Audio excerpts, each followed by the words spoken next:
എല്ലാവർക്കും നമസ്കാരം. സീസ് ദ ഡേയുടെ മറ്റൊരു ക്ലാസ്സിലേക്ക് എല്ലാവർക്കും സ്വാഗതം.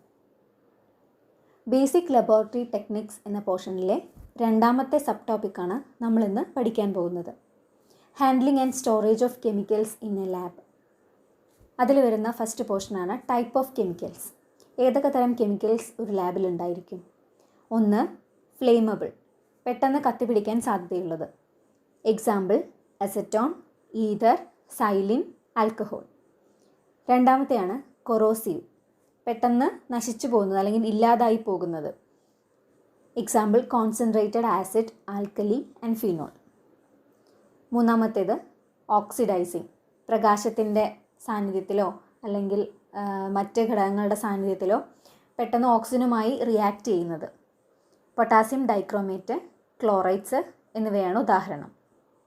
നാലാമത്തെയാണ് എക്സ്പ്ലോസീവ്, പൊട്ടിത്തെറിക്കുന്നത്. എക്സാമ്പിളാണ് പിക്രിക് ആസിഡ്. അഞ്ചാമത്തെ റേഡിയോ ആക്റ്റീവ്, റേഡിയേഷൻസ് എമിറ്റ് ചെയ്യുന്ന കെമിക്കൽസ്. എക്സാമ്പിൾ ഹൈഡ്രജൻ്റെ ഐസോട്ടോപ്പായിട്ടുള്ള ട്രിഷ്യം H3, അയഡിൻ 131. ആറാമത്തെയാണ് കാർസിനോജനിക്, ക്യാൻസർ കോസിംഗ് ആയിട്ടുള്ള കെമിക്കൽസ് ഉണ്ടാകാം. എക്സാമ്പിളാണ് benzidine. ഏഴാമത്തെയാണ് toxic chemicals. Example potassium cyanide.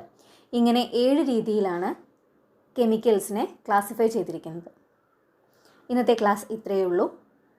അപ്പോൾ എല്ലാവർക്കും നന്ദി. സീസ് ദ ഡേ.